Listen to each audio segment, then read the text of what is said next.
Robin ಶರ್ಮರವರು ಬರೆದಿರುವ ಪುಸ್ತಕ ನೇನು ಸತ್ತರೆ ಅಳುವವರು ಯಾರು ಎಂಬ ಪುಸ್ತಕದ 6 ನಿಯಮಗಳು. ಇಲ್ಲ ಎಂದು ವಿನಯದಿಂದ ಹೇಳುವುದನ್ನು ಕಲಿಯಿರಿ. ಮೌನವಾಗಿರಲು ಹೇಗೆ ಕಲಿಯಬೇಕು. ಹೆಚ್ಚು ನಗಲು ಕಲಿಯಬೇಕು. ಒಳ್ಳೆಯ ಚಲನಚಿತ್ರದಿಂದ ಕಲಿಯಿರಿ. ಧ್ಯಾನ ಮಾಡಲು ಕಲಿಯಿರಿ. ನಡೆಯುವುದು ಕಲಿಯಿರಿ. ರಾಲ್ಫ್ ವಾಲ್ಡೋ ಎಮರ್ಸನ್ ರವರು ಹೇಳಿದಂತೆ ಉತ್ಸಾಹವಿಲ್ಲದೆ ಯಾವ ಶ್ರೇಷ್ಠ ಕಾರ್ಯವನ್ನು ಎಂದೂ ಯಾರೂ ಸಾಧಿಸಿಲ್ಲ. ಮೊದಲನೆಯದು, ಮೌನವಾಗಿರಲು ಕಲಿಯಿರಿ. ವಿಲಿಯಂ ವರ್ಡ್ವರ್ತ್ ಪ್ರಜ್ಞರಾಗಿ ಹೀಗೆ ನುಡಿದರು: ತಾರತೂರಿ ಪ್ರಪಂಚದಿಂದ, ಅದರ ಆಗುಹೋಗುಗಳಿಂದ ಬೇಸತ್ತು, ಮನರಂಜನೆಗಳಿಂದ ದಣಿದು, ಅದರಿಂದ ಬಹಳ ಕಾಲ ಅಗಲಿದಾಗ ಏಕಾಂಗಿತನವು ಅದೆಷ್ಟು ಆನಂದದಾಯಕವೋ ಅನುಗ್ರಹಶೀಲವೋ. ನೀವು ಮೌನವಾಗಿ ಮತ್ತು ಸ್ತಬ್ಧರಾಗಿರಲು ಬಿಡುವು ಮಾಡಿಕೊಂಡಿದ್ದು ಕೊನೆ ಬಾರಿ ಯಾವಾಗ?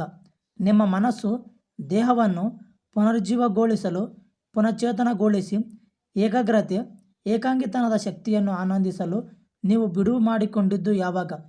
ಪ್ರಪಂಚದ ಎಲ್ಲ ಮಹಾಜ್ಞಾನ ಸಂಪ್ರದಾಯಗಳು ಒಂದೇ ತೀರ್ಮಾನಕ್ಕೆ ಬಂದಿವೆ: ನಿಜಕ್ಕೂ ನೀವಾದ ವ್ಯಕ್ತಿಯೊಂದಿಗೆ ನೀವು ಪುನರ್ಸಂಬಂಧಿಸಲು, ನಿಮ್ಮೊಳಗೆ ನೆಲೆಸಿರುವ ಭವ್ಯತೆಯನ್ನು ತಿಳಿಯಲು ನಿಯತಕಾಲಿಕವಾಗಿ ನೀವು ಮೌನವಾಗಿರಲು ಸಮಯವನ್ನು ಹುಡುಕಬೇಕು. ಖಂಡಿತ ನೀವು ಬ್ಯುಸಿಯಾಗಿದ್ದೀರಿ, ಆದರೆ ಥೋರಿಯೋ ಹೇಳಿದಂತೆ ಬ್ಯುಸಿಯಾಗಿದ್ದರೆ ಸಾಕಾಗದು. ಇರುವೆಗಳು ಸದಾ ಕಾರ್ಯನಿರತವಾಗಿರುತ್ತವೆ. ಪ್ರಶ್ನೆಯೆಂದರೆ, ನೀವು ಯಾವುದಕ್ಕಾಗಿ ಬ್ಯುಸಿಯಾಗಿರುವಿರಿ? ನಿಯತಕಾಲಿಕವಾಗಿ ನೀವು ಮೌನವಾಗಿರಲು ನಿಮಗೆ ಸಾಕಷ್ಟು ಸಮಯ ಇಲ್ಲವೆಂದು ಹೇಳುವುದು ಬಹುತೇಕ ಇದು ಅನಿಲಕ್ಕಾಗಿ ನಿಲ್ಲಲಾರದಷ್ಟು ಮಟ್ಟಿಗೆ ಗಾಡಿ ಓಡಿಸುವಲ್ಲಿ ಬ್ಯುಸಿಯಾಗಿದ್ದೀರೆಂದು ಹೇಳುವಂತಿದೆ. ಇದು ಕೊನೆಗೆ ನಿಮಗೆ ಕುತ್ತು ತರುತ್ತದೆ. ಎರಡನೆಯದು, ಹೆಚ್ಚು ನಗಲು ಕಲಿಯಿರಿ. ಒಂದು ಅಧ್ಯಯನದ ಪ್ರಕಾರ 4 ವರ್ಷದ ಮಗುವು ಒಂದು ದಿನದಲ್ಲಿ ಸರಾಸರಿ 300 ಬಾರಿ ನಕ್ಕರೆ ಒಬ್ಬ ವಯಸ್ಕ 15 ಬಾರಿ ನಗುತ್ತಾರೆ. ನಮ್ಮ ಇಡೀ ದಿನವನ್ನು ತುಂಬುವ ಬದ್ಧತೆಗಳು, ಒತ್ತಡಗಳು ಮತ್ತು ಚಟುವಟಿಕೆಗಳಿಂದ ನಾವು ಹೇಗೆ ನಗುವುದೆಂಬುದನ್ನು ಮರೆತಿದ್ದೇವೆ. ಪ್ರತಿದಿನ ನಗುವುದು ನಮ್ಮ ಮನಸ್ಥಿತಿಯನ್ನು ಉತ್ತಮ ಮಟ್ಟಕ್ಕೆ ಏರಿಸುವುದು, ಸೃಜನಶೀಲತೆಯನ್ನು ಉತ್ತೇಜಿಸುವುದು ಮತ್ತು ನಮಗೆ ಹೆಚ್ಚು ಶಕ್ತಿಯನ್ನು ನೀಡುವುದೆಂದು ತೋರಿಸಲಾಗಿದೆ. ಹಾಸ್ಯ ನಟ ಸ್ಟೀವ್ ಮಾರ್ಟಿನ್ ತಮ್ಮ ಸೃಜನಶೀಲ ರಸಗಳು ಅರಿಯಲು ಪ್ರತಿದಿನ ಬೆಳಿಗ್ಗೆ ಕನ್ನಡಿಯ ಮುಂದೆ 5 ಬಾರಿ ನಗುತ್ತಾರಂತೆ ಮತ್ತು ತಮ್ಮ ದಿನವನ್ನು ಉತ್ಪ್ರೇರಿತರಾಗಿ ಆರಂಭಿಸುತ್ತಾರಂತೆ. ನಗುವಿನ ಚಿಕಿತ್ಸೆಯನ್ನು ಕಾಯಿಲೆಗಳನ್ನು ವಾಸಿ ಮಾಡಲು ಬಳಸಲಾಗಿದೆ ಮತ್ತು ಅದರಿಂದ ತೀವ್ರ ರೋಗಗ್ರಸ್ತರಾದವರನ್ನು ಗುಣಪಡಿಸಲಾಗಿದೆ. ಆಧುನಿಕ ಮನೋಶಾಸ್ತ್ರಜ್ಞರಾದ ವಿಲಿಯಂ ಜೇಮ್ಸ್ ಹೀಗೆ ಹೇಳಿದ್ದಾರೆ: ನಾವು ಸಂತೋಷವಾಗಿರುವುದರಿಂದ ನಗುವುದಿಲ್ಲ, ನಾವು ನಗುವುದರಿಂದ ಸಂತೋಷವಾಗಿರುತ್ತೇವೆ. ನನ್ನ ಸ್ನೇಹಿತನ ಈ ವಿಧಾನವನ್ನು ಏಕೆ ಅನುಸರಿಸಬಾರದು ಮತ್ತು ಇತ್ತೀಚಿನ ಹಾಸ್ಯದ ಚಲನಚಿತ್ರಗಳನ್ನು ಶೇಖರಿಸಲು ನಿಮ್ಮ ಸ್ಥಳೀಯ ವಿಡಿಯೋ ಅಂಗಡಿಗೆ ಏಕೆ ಹೋಗಬಾರದು? ನಂತರ ನಿಮ್ಮ ನಗುವಿನ ಅಭ್ಯಾಸವನ್ನು ಉತ್ತೇಜಿಸಲು ಗ್ಯಾರಿ ಲಾರ್ಸನ್ರ ಫಾರ್ ಸೈಡ್ ಸರಣಿಗಳು ಅಥವಾ ಬಹಳಷ್ಟು ಓದುಗರಿರುವ ಡಿಲ್ಬರ್ಟ್ ಕಾರ್ಟೂನ್ಗಳಂತಹ ಕೆಲವು ಪುಸ್ತಕಗಳನ್ನು ಪ್ರಾಯಶಃ ನೀವು ಆರಿಸಬಹುದು. ನಿಮ್ಮ ಹಾಸ್ಯದ ಕ್ರೀಡಾಭಾವದ ಕಡೆಗೆ ಪುನರ್ ಸಂಪರ್ಕಿಸಿಕೊಳ್ಳಿ ಮತ್ತು ಹೊಟ್ಟೆ ಹುಣ್ಣಾಗುವಂತೆ ನಗುವ ಅದ್ಭುತಗಳನ್ನು ಆನಂದಿಸಿ. ಮೂರನೆಯದು, ಒಳ್ಳೆಯ ಚಲನಚಿತ್ರದಿಂದ ಕಲಿಯಿರಿ. ಎಲ್ಲೆಲ್ಲಿ ಸಾಧ್ಯವೋ ನಾನು ಅಲ್ಲೆಲ್ಲ ಚಲನಚಿತ್ರಗಳಿಗೆ ಹೋಗಲು ಬಹಳ ಇಷ್ಟಪಡುತ್ತೇನೆ. ಬಹಳಷ್ಟು ಬಾರಿ ನಾನು ನನ್ನೊಂದಿಗೆ ನನ್ನ ಮಗಳಾದ ಬಿಯಾಂಕಾ ಮತ್ತು ಮಗ ಕಾಲ್ಬಿಯನ್ನು ಕರೆದುಕೊಂಡು ಹೋಗುತ್ತೇನೆ. ಥಿಯೇಟರಿನಲ್ಲಿ ಪಾಪ್ಕಾರ್ನ್ ತಿನ್ನುತ್ತಾ ಇತ್ತೀಚಿನ ಅನಿಮೇಟೆಡ್ ಚಲನಚಿತ್ರವನ್ನು ನೋಡಿ ನಾವು ಆನಂದಿಸುತ್ತೇವೆ. ನಮ್ಮ ದೈನಂದಿನ ಆಟದಲ್ಲಿ ನಾವು ನಟಿಸಬಹುದಾದ ಹಲವು ಹೊಸ ಪಾತ್ರಗಳ ನೆನಪಿನೊಂದಿಗೆ ನಗುವಿನ ಮುಖದಿಂದ ನಾವು ಹೊರನಡೆಯುತ್ತೇವೆ. ಭಾಷಣಕ್ಕಾಗಿ ನಾನು ಪ್ರಯಾಣದಲ್ಲಿದ್ದಾಗ ಯಾವುದೇ ನಗರದಲ್ಲಿ ದಿನದ ಕೊನೆಯಲ್ಲಿ ಥಿಯೇಟರಿಗೆ ಹೋಗಿ ಒಳ್ಳೆಯ ಚಲನಚಿತ್ರ ನೋಡಲು ಕೆಲವು ಗಂಟೆಗಳ ಬಿಡುವಿಗಾಗಿ ಕಾಲ ಎಂದಿಗೂ ಪ್ರಯತ್ನಿಸುತ್ತೇನೆ. ಚಲನಚಿತ್ರಗಳು ಕೇವಲ ನನಗೆ ದಣಿವು ನಿವಾರಿಸುವುದು ನೀಡುವುದು ಮಾತ್ರವಲ್ಲ, ಅವು ನನ್ನನ್ನು ಒಂದು ವಿಭಿನ್ನ ಲೋಕಕ್ಕೆ ಕೊಂಡೊಯ್ಯಲು ಮತ್ತು ಜೀವನದ ಅನಂತ ಸಾಧ್ಯತೆಗಳ ಬಗ್ಗೆ ನಾನು ಯೋಚಿಸುವಂತೆ ಪ್ರೇರೇಪಿಸುತ್ತವೆ. ಒಂದು ಒಳ್ಳೆಯ ಚಲನಚಿತ್ರವು ನಿಮ್ಮ ಮನಸ್ಸನ್ನು, ದೃಷ್ಟಿಯನ್ನು ಪುನರುಜ್ಜೀವನಗೊಳಿಸಬಲ್ಲದು. ನೀವು ಜೀವನದಲ್ಲಿ ಅತ್ಯಂತ ಅಮೂಲ್ಯವೆಂದು ಭಾವಿಸುವ ವಿಷಯಗಳೊಂದಿಗೆ ನಿಮ್ಮನ್ನು ಪುನರ್ಸಂಪರ್ಕಿಸಬಲ್ಲದು ಹಾಗೂ ನಿಮ್ಮ ಬದುಕಿನ ಎಲ್ಲ ವಿಷಯಗಳ ಬಗ್ಗೆ ನೀವು ಉತ್ಸಾಹಿಗಳಾಗುವಂತೆ ಮಾಡಬಲ್ಲದು. ನಾಲ್ಕನೆಯದು, ಧ್ಯಾನ ಮಾಡಲು ಕಲಿಯಿರಿ. ಏಕಾಗ್ರತೆ ಇಲ್ಲದೆ ನಿಮ್ಮ ಮನಸ್ಸು ಹಾಳಾಗುವ ಬದಲು ನಿಮ್ಮ ಒಡೆಯನಾಗುತ್ತದೆ. ನನ್ನ ಜೀವನವು ನಾನು ಧ್ಯಾನ ಮಾಡಲು ಕಲಿತ ದಿನದಂದೇ ಬದಲಾಯಿತು. ಧ್ಯಾನವು ಪರ್ವತಗಳ ಮೇಲೆ ಕುಳಿತುಕೊಳ್ಳುವ ಸಾಧುಗಳಿಗೆ ಸೀಮಿತವಾದ ಯಾವುದೇ ಹೊಸ ಯುಗದ ಅಭ್ಯಾಸವಲ್ಲ.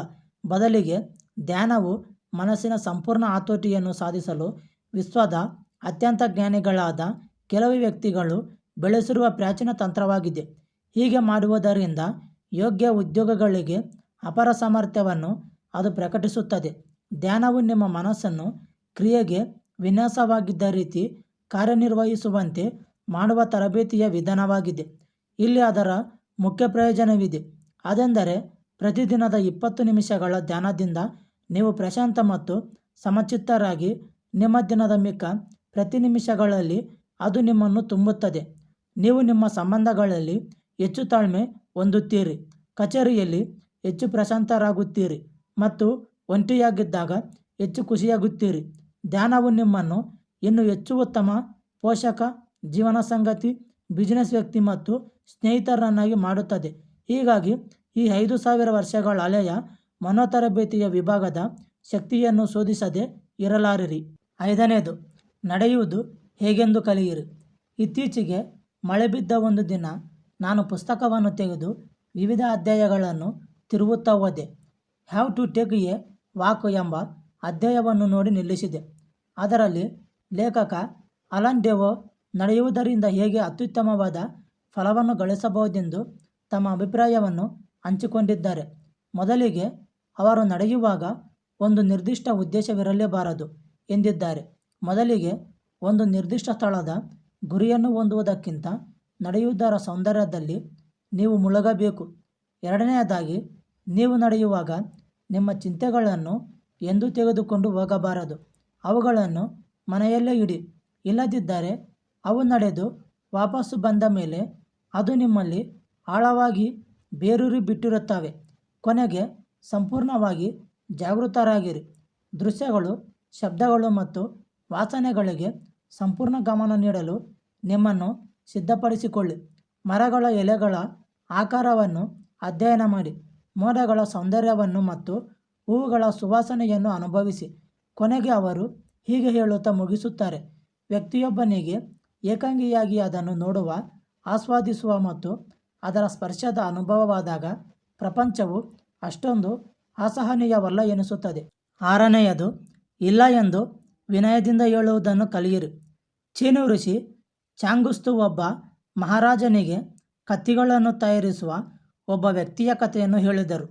ಕತ್ತಿ ತಯಾರಕ ತನ್ನ 90ನೆಯ ವಯಸ್ಸಿನಲ್ಲೂ ಅಪ್ರತಿಮ ನಿಖರತೆ ಮತ್ತು ಸಾಮರ್ಥ್ಯದಿಂದ ತನ್ನ ಕಾರ್ಯವನ್ನು ನೆರವೇರಿಸಿದರು. ಆತ ಎಷ್ಟೇ ತರಾತುರಿಯಲ್ಲಿದ್ದರೂ ಎಂದೂ ಒಂದು ಸಣ್ಣ ತಪ್ಪನ್ನು ಮಾಡಲಿಲ್ಲ.